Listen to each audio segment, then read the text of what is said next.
IPMNation.com. I wouldn't normally do this, but I ran out of the house this morning without my hat. It's like 28 degrees here in the middle of April. Wherever you're listening from, I hope it's a heck of a lot warmer.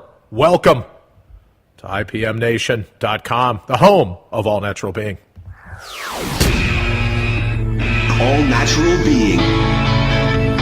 Warning, All Natural Being with Brian Brawdy is designed to shake your sense of self to the core. It's full contact psychology with an empowering twist, a philosophical loofah for your soul. For those of you not ready or comfortable releasing your inner superhuman, listener discretion is advised. Here's your host, Brian Brawdy.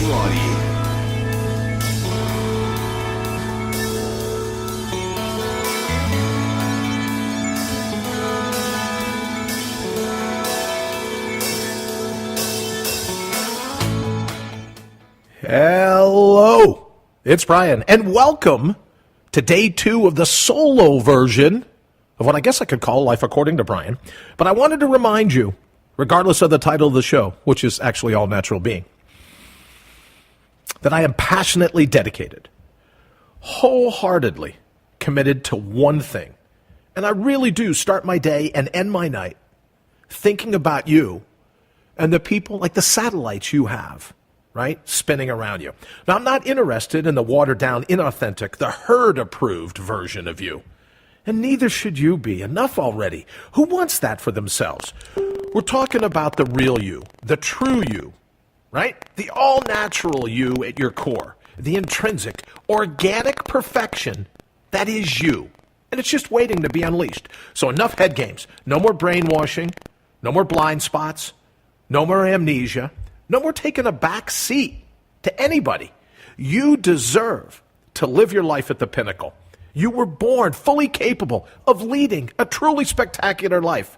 Ignore all the critics in your life. It's my job to remind you that you have an inner superhuman.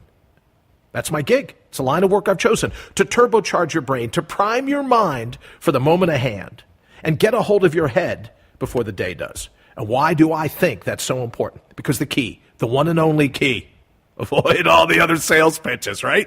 The one and only key to personal happiness, spiritual fulfillment, and professional success is to recall, revive, and release your inner superhuman, your all-natural being, and then unleash the myriad natural resources that are naturally hardwired within you.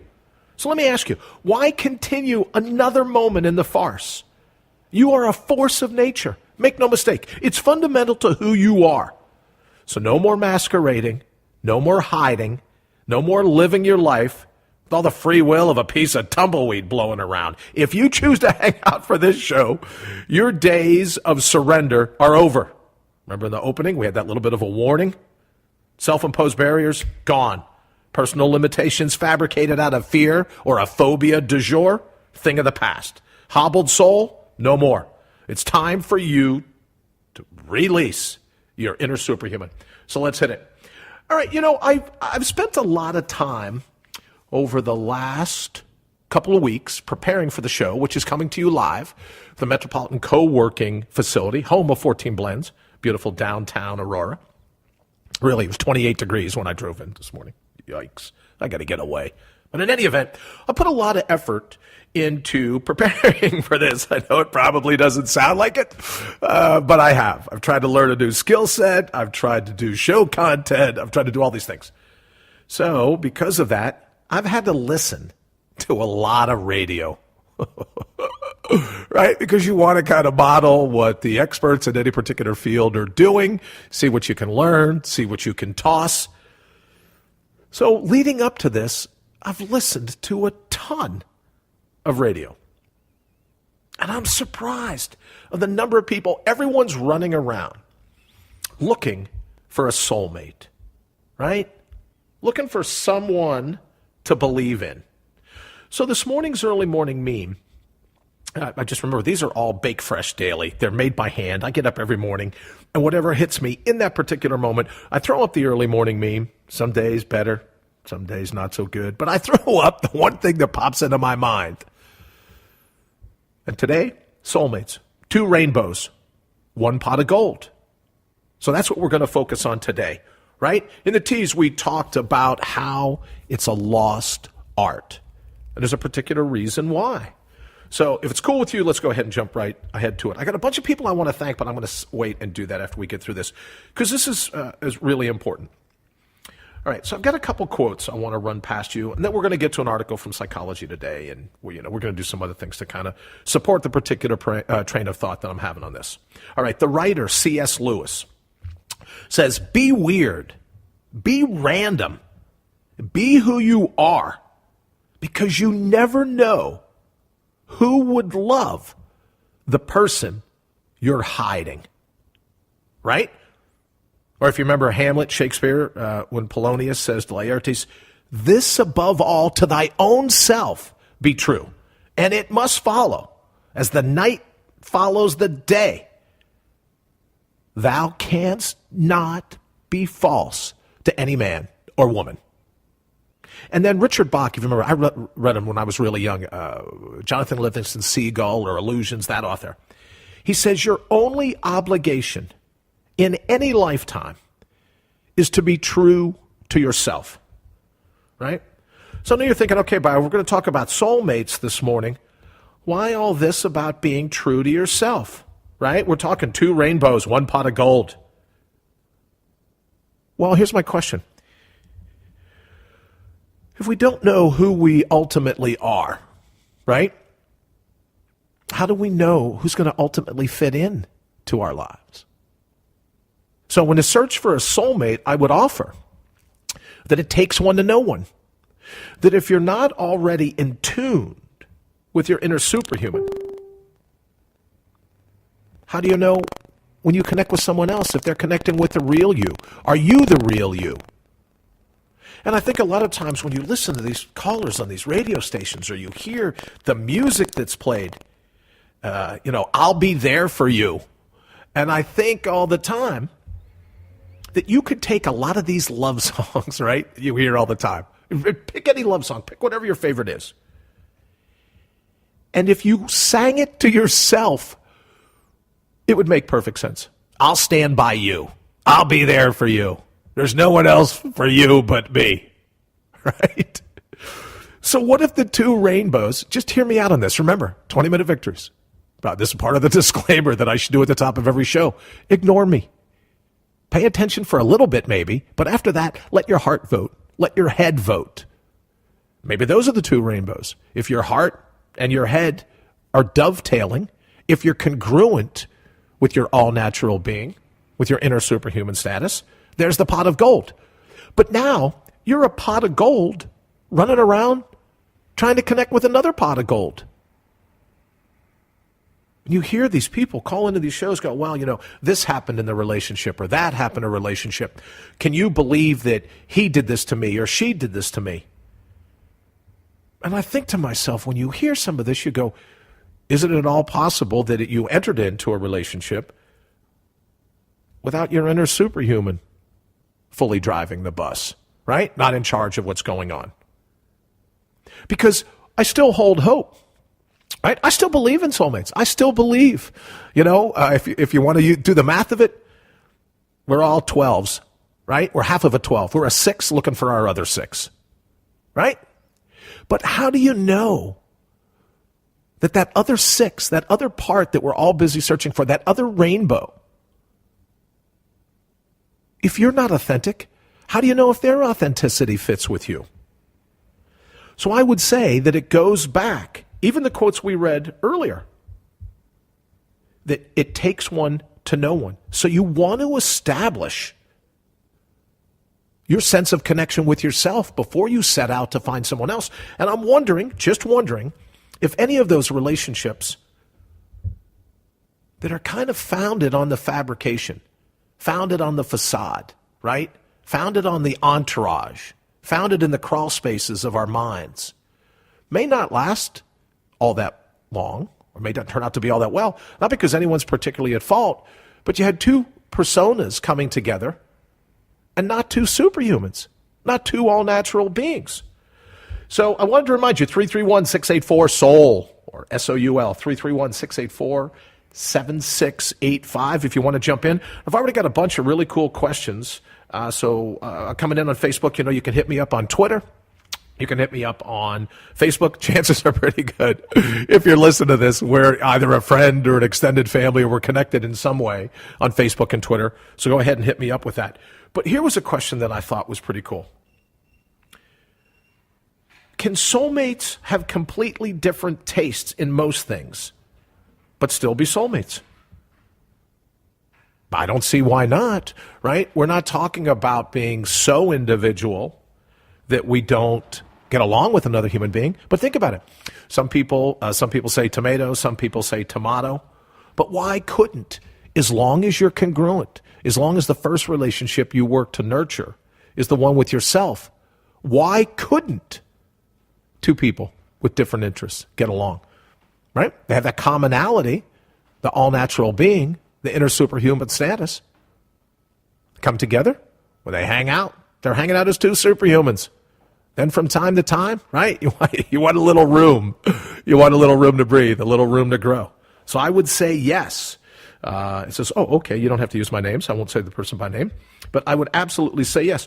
You can have very diverse ideas, but as long as you have that common ground, that foundation, and that foundation is based on your all-natural being, I think you should be all set. All right, let's look at what some people are saying, why you shouldn't believe in soulmates, the pros and cons of believing in a romantic destiny. This is Psychology Today, written by a psychologist, doctor, PhD after his name. Bunch of letters after his name, but the last three are PhD. And I ask you, do you believe in soulmates? Do you hold the idea that there is one person, or maybe a handful, I would think, right? But at least one person who is uniquely compatible with you? Do you feel that the right relationship should, quote, just work out, end quote, with both of you loving each other as easily as you are? Is that the definition of a soulmate? Two people, right? It's almost like two people digging each other's roller coaster ride. If you believe that, according to the article, there was a poll, 73% of Americans believe that they are destined to find their one true soulmate. The percentage is a bit higher for men, 74%. Isn't that wild? 74% of men say, yep, I'm in, looking for a soulmate. 71% of women. The notion, according to the article, is also higher among younger individuals. 79% of those under the age of 45 believe soulmates, as opposed to 69% of those over the age of 45. So what could that mean to us? Why is it younger people are still enamored and a little less younger people, I'm not willing to call those over 45 old, right? But somewhat less young people go, oh, that's mashugana. Don't believe in that. Well, still 69% of them are saying, no, they don't believe in soulmates. So, article says, clearly the belief in soulmates is pervasive. And I think as it should be, right? You just got to know who your soul is before you're out trying to hook up with another soul. But let's look at this sense of destiny. We talk all the time about life being a labyrinth. We talk about the fingerprints of providence. And here's the question I have for you. Here's the thought experiment. Why couldn't it be? Why couldn't it be that you're born, tossed into the labyrinth, ready to take all the secrets, all the tips, all the directionals that are a part of the labyrinth, all the ups, the downs, the lefts, the rights, the pivots, the swerves?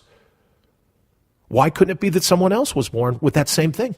And that those two maps overlap?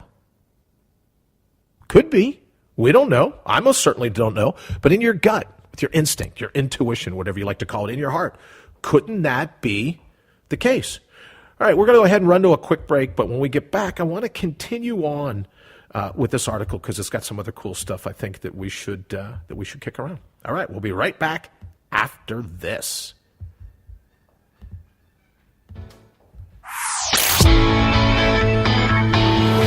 You're listening to All Natural Being with Brian Brawdy.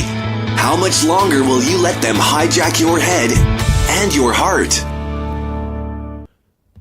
You know, I was taking advice, as you know, from people that are talking about how to do a show. Because my years of experience in front of the camera, behind the microphone, not so much so. So I'm learning all these things, and someone said, well, you should have recorded station breaks. Like, you're listening to K-Rock Y97.6 FM on your dial. I thought, well, okay, we could do something that says, you're listening to All Natural Being on IPMNation.com.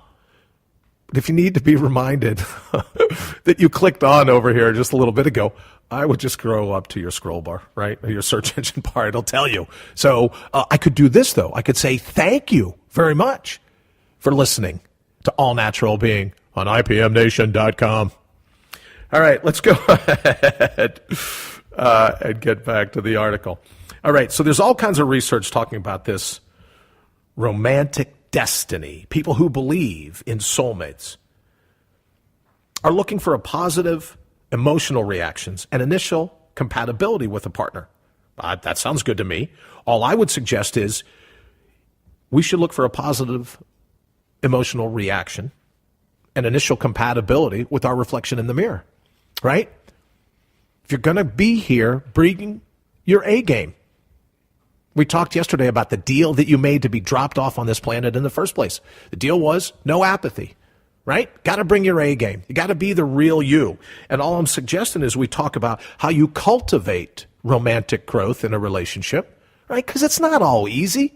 We all know that, right? That's why I called it a roller coaster ride. You just have to be in the position to dig each other's roller coaster ride.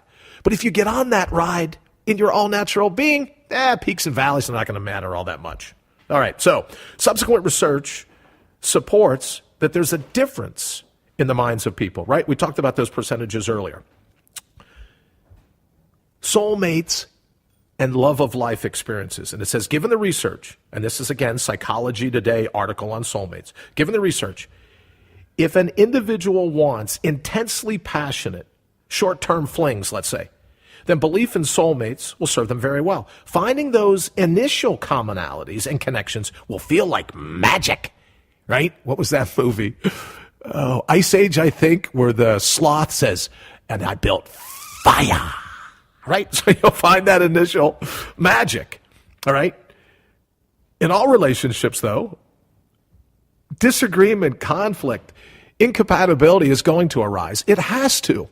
Because if your sole purpose of involving yourself in this is to meet another inauthentic soul, right? Then there's no port in the storm.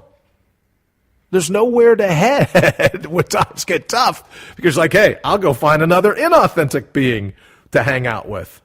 All right, so let's jump to the conclusion. Overall, the message is clear according to Psychology Today. Looking for perfect compatibility and a soulmate, according to them, kills the motivation to work at successful relationships with good partners, with great partners. In the long run, adopting a belief in romantic growth and cultivation is much more rewarding. Now think about that. We talk all the time about the labyrinth, right? Life isn't a carrot at the end of the stick, right? Take that stick, toss the carrot, draw your line in the sand, the circle around where you are in this moment. That's what we focus on. So we talk about romantic growth and the cultivation of that relationship between two superhumans. That just means they're in the labyrinth together. That perhaps their labyrinths line up. They may, according to the question that we were asked, they may have different things they dig from time to time, but being thrown in the labyrinth, their two adventures line up. However, according to the article, compared to soulmates, a belief in growth does take more work, effort, and a desire to change. So, to truly have a satisfying relationship, according to Psychology Today, an individual must not only give up the search for the perfect partner, but also be willing to admit they are not always perfect just as they are as well. Only then can two people work together to grow, evolve, to meet each other's needs in the long run. So let's look at that again. Article, closing sentence. But they also must be willing to admit that they are not always, quote, perfect, just as they are as well. We've got some skin in this game. So as not to fall into that, that percentage of people, I think it was 69%, 45 or older, that don't believe in soulmates anymore, right? They've been in the labyrinth a while and they go, that's just crazy talk. Our suggestion is spend a little bit of time cultivating that relationship in the mirror. I'll stand by you. You spend a little time to make sure the you you're talking to is the you see in the mirror. And you already realize you're not perfect just as you are, right? It's another part of the self-help industry tactic. Oh, you always have to work on being perfect. No, you don't. Talk about harmful if swallowed. If you build that relationship with the person in the mirror, then as you move forward, you go, sometimes I'm a good bit better than I am other times, but we're in this run together. We're in this labyrinth together. So I think in terms of a soulmate, it goes back to this. You got to be one to know one. If you're tight with your own self, then you can absolutely be in a position to be tight with someone else. It's just the way it works. So I'd love to hear examples, especially here. Okay, so I'm getting some more people logging on here and telling me what they're thinking about it. All right, here's an example of a soulmate. Okay, Brian. Yes, I found my soulmate much later in life. All right. So what if, just in kicking this idea around for a little bit, remember, 20-minute victories, 20 minutes at a time. Think about this. What if living your life as a superhuman is an acquired taste? Right? What if we're supposed to spend a little bit of time with our mind being an asylum, and then we learn to cultivate that relationship with our mind to make it a sanctuary? So it would seem to me to make perfect sense that you could, not to say you couldn't, right out of the box. Maybe you're lucky enough to find your soulmate in high school. Who knows? Who am I? But maybe it's something that we cultivate. Maybe it's something that, you learn throughout your life, and maybe it takes us a while to learn that we're not perfect.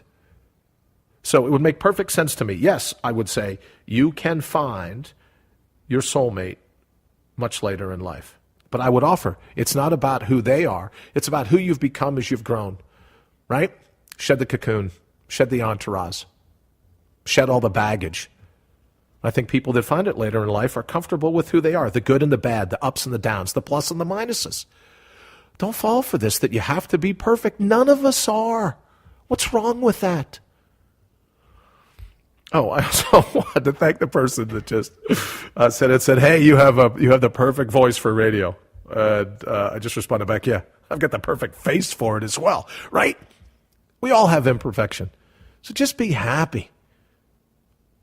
Once you're happy with who you are, it makes it a lot easier to find someone else who's going to be happy with who you are. So when it comes to soulmates, it takes one to know one.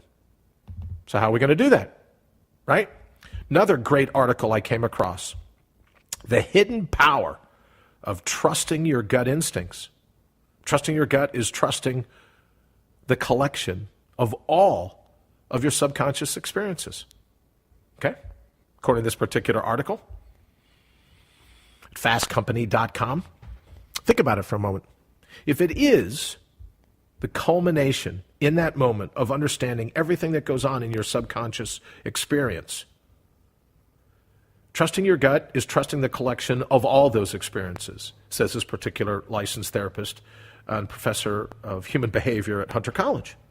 Your gut is the collection of shortcuts. It's the unconscious, conscious, learned experience center that you can draw on from your years of being alive. So why couldn't you trust your gut? Right? When it comes to finding a soulmate, once you've identified the fact that you're going to work to make sure you are your own soulmate first, why couldn't it be? Could very well be that you find your soulmate. Subconsciously, you just have a sense, you have a feeling. We talk about a fingerprint of providence. We talk about being thrown in the labyrinth, right? God leaves a fingerprint telling you what you need to do in this particular moment. No horizons, right now, under your nose, under your feet. Why couldn't you bump into a person? Why couldn't two labyrinths overlap like two maps? Right? Could be. That inner orienteering, the elite mindfulness that we talked about yesterday and all of last week. That inner orienteering might be set up to where you're like, I don't know, I just got a really good feeling about this. I think I'm going to go with it for a little bit. And again, 20-minute victories. What can you do right now for the next 20 minutes to unleash your inner superhuman? You'll know. And I think you probably have examples already in your life of the synchronicities, the serendipities, right? Those chance occurrences, fortuitous events. We talk about, just a lucky that happened to happen in that particular moment right while I was there. How wild is that? Well, that's in fact the truth. It is wild. That's the labyrinth. There's no planning this stuff out. Pick up the newspaper. If anyone ever reads newspapers anymore, magazines, go online. There's a huge number of people, unfortunately, across North America, across the globe, that yesterday thought they would be here today, and they're not. Right? The labyrinth is wildness. That's what it is. You never know when this is going to be your last moment. And for the people that tap into their superhuman status, that find their all-natural being, death isn't something they're afraid of. Right? Because they know they're going to live their life to the fullest. So when a time comes along to go back, you've sealed the deal. Remember yesterday we talked about not going home broken. You kept your pact. You came here. You brought your A game. And if you find someone else that's bringing their A game, how cool would that be? And if it comes to you and trusting your gut, trusting your instincts, why wouldn't you? You carve out a little bit of time to reflect. Remember, we talked about the BEST acronym. Breathe in, exhale, scan your horizons. Well, a part of scanning your horizons can be reflecting in the moment. Is this something that's good for me? Thumbs up, thumbs down, hot, cold. How do I feel about this? Intellectually, instinctively, how do I feel about it? Can I get my head? Again, what if the two rainbows, looking for that pot of gold, in the very beginning, what if those two rainbows, one's your head, one's your heart? Are they going to dovetail? Because I think what happens is when we don't have them dovetail first, we're like one rainbow looking for another rainbow. But that's not what we need in the moment. That's why we talk all the time about get off your own back. Cut yourself a break. Oh, well, I could never admit to my imperfections because if I do, that's going to make them obvious to everybody else. That's not true. You and I both know that. So you were born to be spectacular, not a spectator. What are you doing sitting on the bench? Right? Get out there. Live life in the labyrinth. And when you lead with your A game, people stand up and take notice. Right? When you lead with your A game, forget all the critics. And I know it's kind of scary at times because you think, well, if I lead with my A game and it goes south, it doesn't work, then I've led with my A game. Yeah, but here's the gig. Once you lead with your A game, it may not work out in that particular instant, in that particular moment of time. But doesn't mean it isn't setting you up for the next moment in time. Doesn't mean it isn't setting you up for that next instant, right? So when that happens, and you think to yourself, I don't know if I can trust myself to be me. I don't know if I can get out and do this. It's kind of scary. Sure, it's scary, right? That's why I said it takes courage to live in the labyrinth. It takes courage to tap into your all-natural being. It takes courage to ignore all your critics. And there are a boatload of them running around the world today. Ignore them. Misery loves company. They'd love to keep you right on the couch with them. You ever notice that? The people that your biggest critics, right? They're not only sitting on the couch, that couch is about the size of a love seat, and they are absolutely willing for you to join them on that love seat. Oh, come on over here. Let me tell you, it's not everything it's cracked up to be this life. Right? So ignore them. Trust your heart, trust your gut, your instinct, your intuition, whatever you want to call it. That still small voice. You trust that in building a relationship, first with yourself and then in the outside, right? Inside and then outside. You trust that. Then your search for a soulmate. That's the art of finding a soulmate, is being one first. You figure that out. The rest of the gig is a breeze. All right, we'll go ahead and we're going to take a quick break. Well, according to the board, a 13-second break. We'll be right back.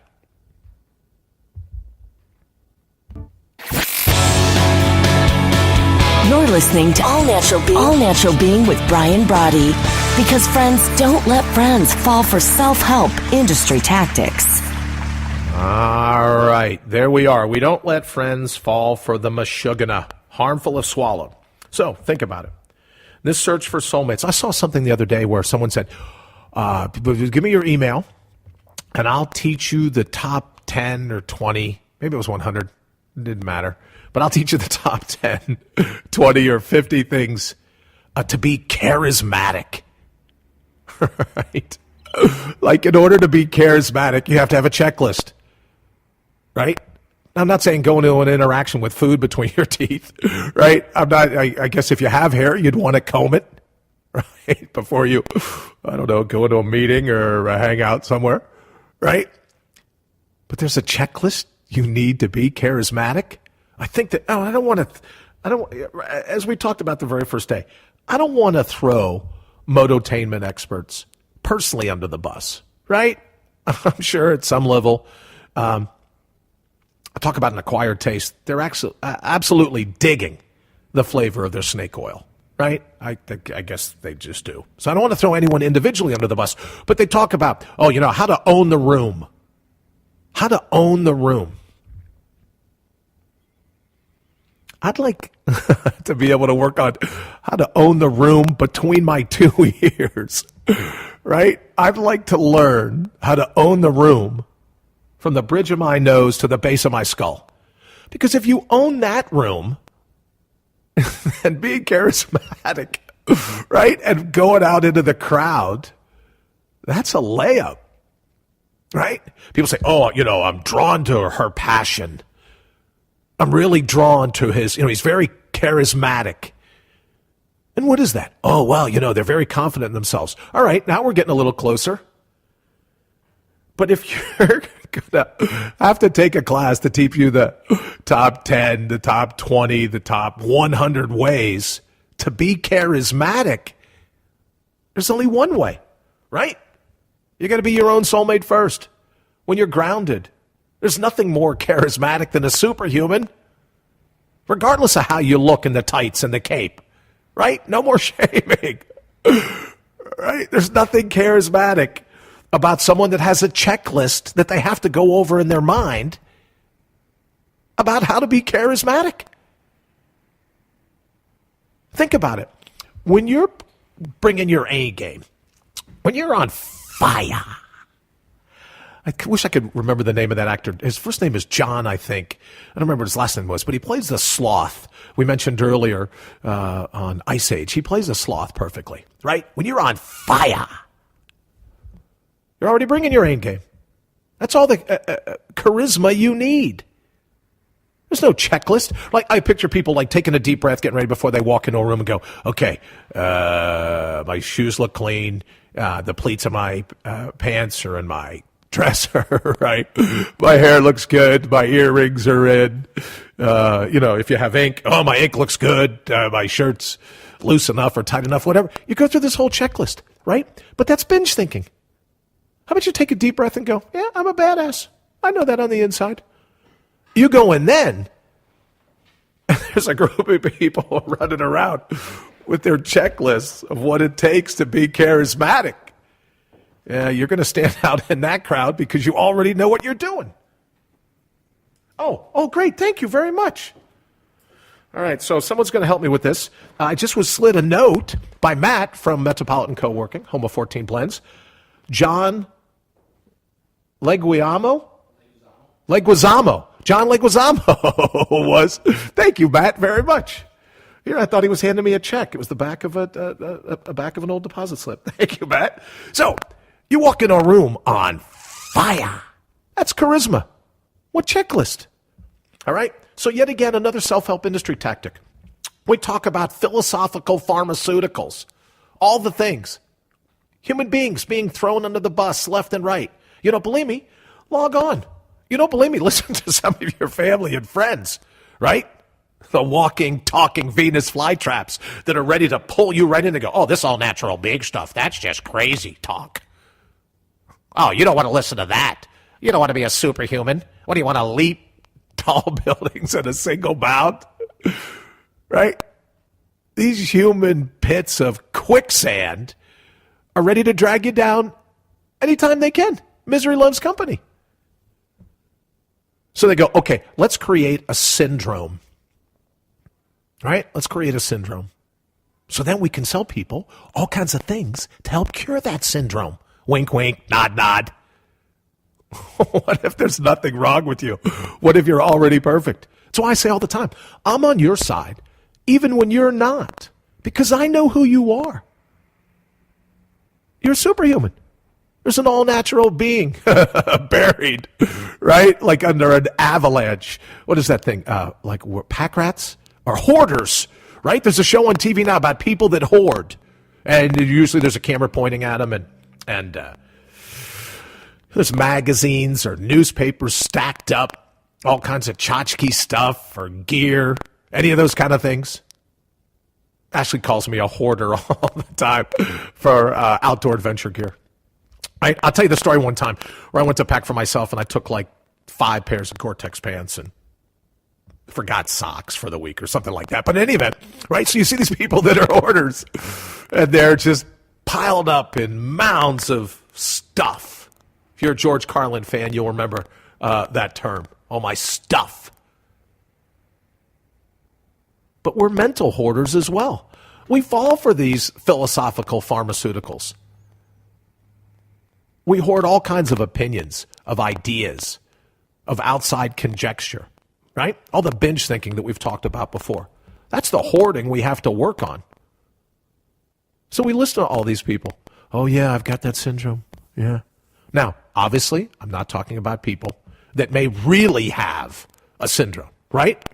Like from time to time, I battle with skin cancer and I battle all kinds of stuff. But outside of things that might be a legitimate medical concern, let's create a syndrome and then make everyone think that they have to act a certain way so that they can be cured. I'm healed. I'm healed. That's crazy talk. There's nothing wrong with you in the first place. You're a hoarder. You're hoarding all these opinions that other people have about you, that people have about life, right? That's why I always call on people to be impeccably human. Because if you fall back on that all-natural being, right? That's what I love about it. Somewhere, and I don't know, I don't remember the exact quote, but it said that you must be like a child, or you must be childlike in order to enter the kingdom of heaven. Why is that? Because they're not far away from remembering their inner superhuman status. I'm fascinated. You ever go to a jungle gym? Or like you go to the mall, which apparently here in this part of the country is always cold, right? You go to a mall and they have these inside jungle gyms because you don't want to play outside with the kids. And you'll see a kid, I don't know, what, like a foot and a half, 2 feet tall. And they'll scale like a 10-foot foam animal. No fear. No fear of falling. No fear of this huge obstacle they got to get around or a tunnel that they have to climb through. Watch a little kid. Maybe that's why it was meant. But you have to be childlike in order to enter the kingdom of heaven.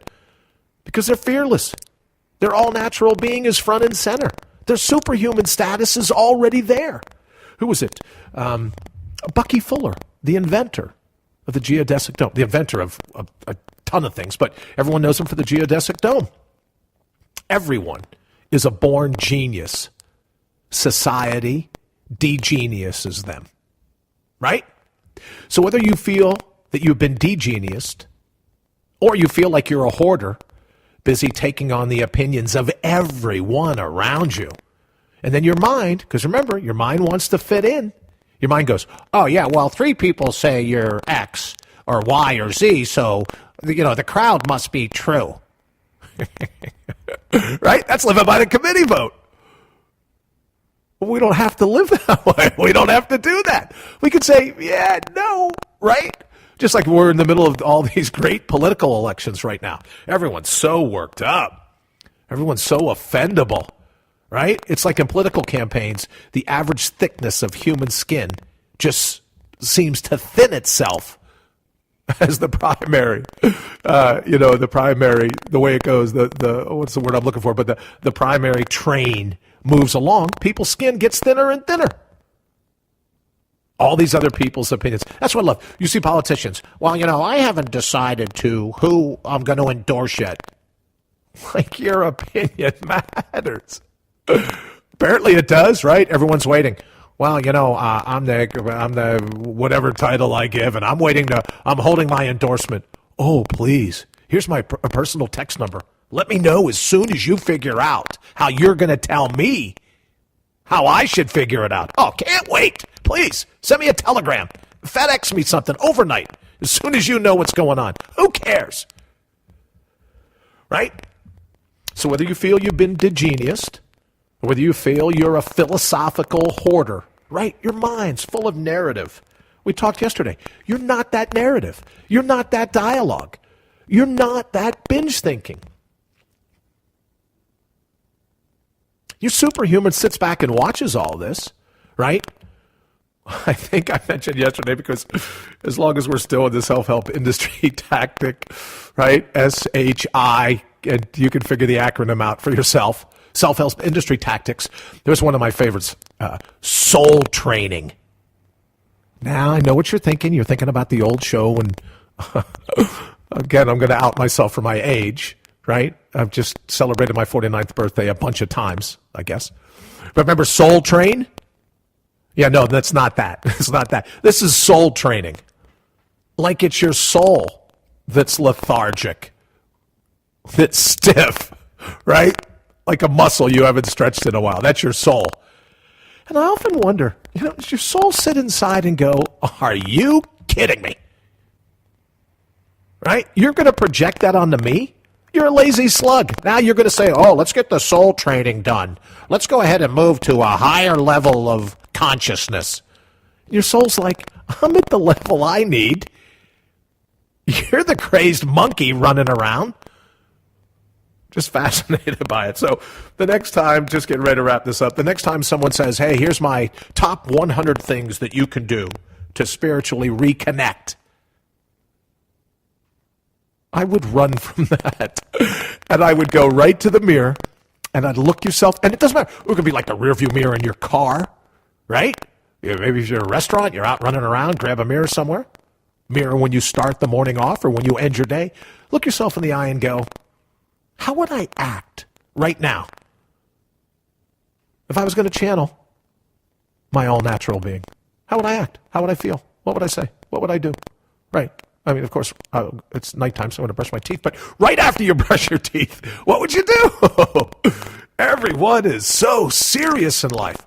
It's because irritable brain syndrome. We've been convinced. We have a whole list of ailments. So then we have to become consumers and run out and buy, oh, this is the quick fix. This will be perfect. Let me just do this. Let me just order that. And all I'm suggesting is that you're already a superhuman. You've just forgotten it. Just forgotten. Buried. But because you're a hoarder of all these philosophical opinions. A whole checklist of reasons why you shouldn't be successful. Too tough, too hard, too scary, too this, too that. You're a hoarder. Or, again, going back to Bucky's quote, you were born a genius, right? But society has de-geniused you to such a degree, you've forgotten about it. And that's the amnesia we talk about. We'll go ahead and look at that in our next segment. Stick around. We'll be right back with All Natural Being. You're listening to All Natural Being with Brian Brawdy. Because it's never too late to take your life back. All right, welcome back. I want to make mention of one other thing that I've been thinking about. And it really just struck me in the 11 seconds that we were gone. I really am trying to we're going to get Skype hooked up. We're going to have some other things. It's just hard to get people up as 6 a.m. to want them to Skype in. So we're going to work on, as we move forward here on All Natural Being, we're going to work on some pre-produced interviews and the like so that I can interview them and then bring their sense of being an all-natural being here to the show. So what I'd love to do is on Facebook, you can hit me up at brianbrawdy.com. Most certainly go to ipmnation.com/Brian Brawdy. You'll see the button for All Natural Being. Leave us some suggestions there. On Twitter, at Brian Brawdy. We can do it there as well. But I'd love to hear from you some examples of how you've channeled your all-natural being, how you've unleashed your inner superhuman, how you've tapped into the truly unimaginable power of living in the present moment. I can't wait to hear them, because here's what I've been focused on. When you have an inner security, there's no room for insecurity. When you have a sense of inner adequacy, there's no room for feeling inadequate. When you have a personal sense of inner stability, you get where I'm going with this? Right, we can go on the rest of the show with this. But when you have an inner sense of stability, there's no room for instability. Right? Imagine that you have a balloon. You're able to fill that balloon up with a breath. It reaches a point where you can't put anything more in the balloon, right? So if you inflate your sense of self, good word, not a bad word. You hear people say, oh, he has got an overinflated sense of self. Well, that's what I'm talking about. I didn't say overinflated. I said inflated. If you have a naturally inflated sense of self, there's no vacuum. Right? Do you ever get to the point where you've had a glass of water, you've had something to eat, where you go, it's just right. There's my tipping point. I don't need anything more than that. Can't take another bite. Can't take another sip. Well, then you know what it's like to have that sense mentally to go, no, I'm good. I'm good. My security's good. I feel pretty. I'm adequate. I'm good right where I am. Thank you. Yeah, I feel absolutely stable. No room for instability in my life. I'm perfect. Right as I am. Right now. In this moment. Absolutely perfect. And again, it'll happen. That little voice kicks in. All the narrative, all the dialogue, all the binge thinking that says that's not true. You know, the world's a really dangerous place, Bri. We have to be careful. We have to be this. Sure. If that's the way you want to view the world as a dangerous place, there are plenty of people to sell you that snake oil. Right? Not the safest place to be? Perhaps. But we live in a time where you look at some of the technologies, you look at some of the things that we're capable of, we live in a pretty cool time. And I'll tell you, we live in a pretty cool place. Everyone wants to beat up on the human mind. Everyone wants to say, oh, we're this and we're that and we're unworthy and we're all these other things. But if you're listening to my voice, it's a good chance you've got a great gig going. You look at other parts of the world. I heard something this morning that like a third of the water in all of China can't even go near it. Forget drinking it, right? Forget about cooking with it. I guess you could water your lawn with it, I guess, if that's a big deal. Right? But there are a lot of other places, a lot of other times that you could have been dropped into the labyrinth. A lot of other times, a lot of other places in this time around the world. If you're here, chances are pretty good it's not as bad as we're led to believe. It's not as bad as we think. So everyone with the dialogue, everyone with the narrative, everyone with the binge thinking. But here's the deal. You're the interpreter of all that. You are not that narrative. Your mind's going to run down and pigeonhole itself in one belief or another. It's going to be a hoarder. It's going to keep all these philosophical pharmaceuticals. But you're the interpreter at any time, at any stage of your life. Quarter life crisis, midlife crisis, end of life crisis. You're the interpreter. You're the arbiter. You're the one that decides what's going to be played on that TV screen in your mind, right? Your all-natural being, your superhuman status sits back and goes, yeah, here's another commercial for soul training. This person's nuts, right? Your soul doesn't need any training. Don't fall for it. Any time of your life is the perfect time of your life to remember who you are. Because if you make it all the way through to the end, and I think we're going to go over that tomorrow or Thursday on All Natural Being, we're going to go over a concept called Was I Me? But if you spend one day connected to your all-natural being, you beat some people that never know that feeling. Right? So people say, oh, Brian, I'm too old for this. I'm 40, 50, 60. I'm 20, 30, 40. I've already learned what I'm supposed to do. But the beauty of this, whatever age you are, when you decide to adopt the concept of all-natural being, and unleashing your inner superhuman status, whatever stage of life where you go, I'm going to give myself a 20-minute victory. I'm going to drown everyone else out. And for 20 minutes, I'm going to listen for that still small voice. You separate yourselves from the crowd already because there are people spend an entire lifetime that will never do that. So don't be bummed. Get off your own back. Get out of your own way. Anytime you decide to reconnect with your core, that authenticity. See all these things now. Everybody's busy and fired up. Oh, let me teach you how to be authentic. If someone has to teach you how to be authentic, then it's plagiarism, right? Why run around like a piece of low-hanging fruit? Piece of plastic low-hanging fruit. If someone else has to teach you how to be charismatic, someone else has to teach you how to be authentic, you're plagiarizing their definition of what it means to be authentic. You know that. Your soul has style, its own style. Fashion is for those people that haven't connected with the style of their soul. Oh, well, he's a fashion magnet. Great. Well, then he's attracting other herdlings. But that's not you. Once you reconnect, that's not you. Your soul has a style. So pay attention to that. We talked yesterday about the howling necessity, the poet Coleman Barks. The howling necessity is that call to be yourself, to unleash your soul's style. And there are going to be all kinds of people that are going to tell you that's not the way to go because they're comfortable in fashion. They're comfortable, right? Like when we were little, shopping at the Graminnels section at Sears, right? Where your fashion is already picked out for you and you just match this or that. I love it all the time. If you travel to a major city, say New York, Los Angeles, Miami, wherever you are, and you happen by a newsstand and there's a magazine. I don't want to throw the magazine under the bus, but there's a magazine, a couple letters, and it's this whole thing is designed to teach you, oh, here's the current trends in fashion. And then you look at the magazine, you keep on moving, you get to your gate, and there's 3 people dressed just like on the cover of that magazine. Right? Or I love this when you go in to buy furniture. Oh, yeah, I'm going to go over to our furniture store, and I'm going to pick up because this is really me. And you do a little bit of research, you do a little bit of background, right? The ex-cop in me.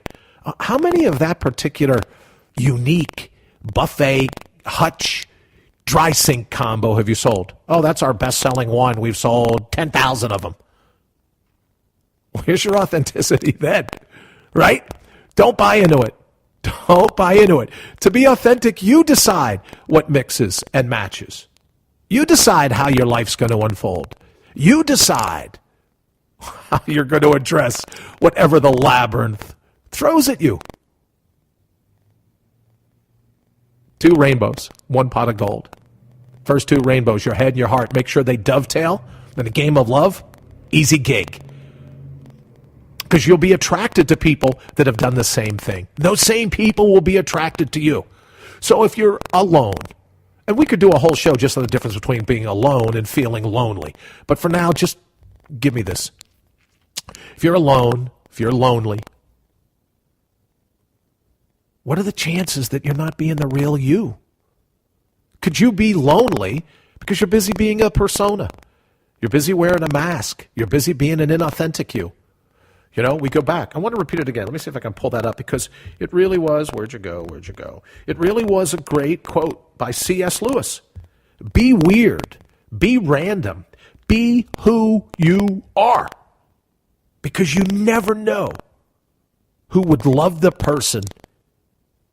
You're so busy hiding. You're so busy protecting from the outside world. Oh, that's okay, Brian. I'm very comfortable in my cocoon. I'm good. Okay. What was it, Anais Nin, the poet, that says one day it remained so comfortable, but then at the tipping point, it was uncomfortable remaining in your cocoon? And I think she goes on to say that the pain of remaining in the cocoon was greater than the fear of flying, becoming the butterfly. No more cocoons. No more self-shaming. No more living in a bubble, right? Trying to protect yourself from life itself. We said yesterday, the most successful people in the world don't let life get in the way of them living. That's the same advice for you. Don't let life get in your way of living. Okay, I want to get to a couple other quick questions. Let me just scroll through here, move this, slow that down. All right, here's another great one. Can you have more than one soulmate? Great question. I suspect you could. I suspect, right? What do I know? But I would say that you'll feel like there's a lot more soulmates out there if you lead with the inauthentic self. But if you feel that you're leading with your superhuman status, I think you'll find that you're going to be attracted, and those same people are going to be attracted to you. Birds of a feather, right? But true feathers, authentic feathers, all natural feathers. That's what will cause people to be attracted to each other. All right, any examples that you'd like to share with us? Don't forget 331-684-SOUL, 331-684-SOUL, or 7685. Examples of, well, let's do this. Examples of unleashing your inner superhuman. And do you feel that at that point, that made it capable for you to meet your soulmate? Right? Any examples that you have of that? We'd love to hear them here. And then we'll keep talking about them throughout the week because I think it's that important a concept. Everyone's busy looking for someone to be the final piece to their puzzle. But when you are your final piece of your puzzle, that makes all the difference in the world because then you're one puzzle looking for another puzzle and you're not going to get yourself in trouble. That's the point I want to make. Two rainbows, one pot of gold. Dovetail your heart with your head. That's one pot of gold. Then you'll be attracted to other people that have done the same thing. Right? That's the difference between a relationship that holds you at the pinnacle or the relationship that treats you like a pincushion. So let's work on the reflection in the mirror and have some fun doing it, right? Here's the other thing. And I got off, I'm sorry, this has been like an hour-long rant about all the things I've learned having to listen to radio of late to try to get better at this. Have some fun with life. Doesn't have to be such a battle. So depressing. All the other things going on that make you go, oh. You know, I heard someone say the other day, oh, life is just drudgery. Well, why is it drudgery? It's drudgery because you're carrying around all those masks. You're trying to carry around all the the philosophical articles that you're hoarding. It's a drag because you've allowed your surroundings to de-genius you. It doesn't have to be. But the cool thing is you're in control of all of it. You hold the remote, right? You dictate what happens in your life. It doesn't have to be that way. Doesn't have to be that way. You don't have to let other people take control of your remote control. It doesn't have to be that way. And if you think that life is a battle, it's an uphill battle, it's a struggle, it's a drudge, I would just ask you, spend 20 minutes, 20-minute victory to today. What can I do right now for the next 20 minutes to unleash my inner superhuman?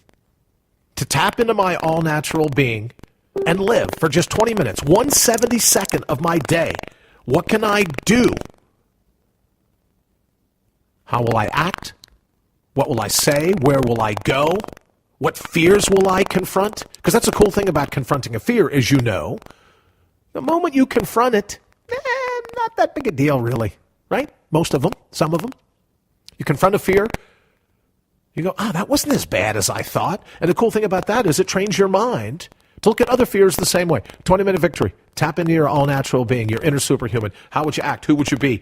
And you'll be stunned who you attract. Don't be like those people in the airport all dressed in the same fashion. Lead with your soul's style, and you'll be all set. All right, in the closing minutes here, I really want to thank everybody at Metropolitan Co-working, the home of 14 Blends. Also, the good people at IPMNation.com. I'm told that as of this morning, we're like 12 days in the number one slot. All Natural Being debuted in the number one position on IPM Nation. And thanks to you all, thanks to the people listening and downloading the podcast, clicking on, logging in, tuning in, whatever you want to call it, we've remained the number one spot for 12 days. So until tomorrow, we've got some cool things coming tomorrow. I'll keep working on getting better at my end. If you'll keep working 1 20-minute victory at a time on releasing your inner superhuman, tapping into that all-natural being and going, no, let me see what comes my way from being who I already am. All right, we'll catch up tomorrow. 20-minute victory. Don't forget, I want to hear all about it.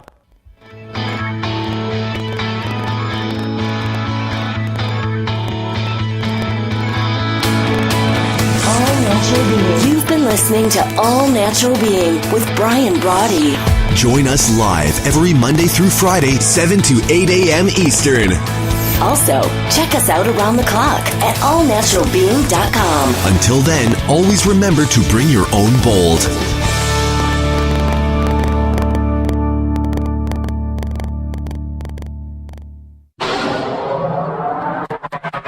IPMNation.com.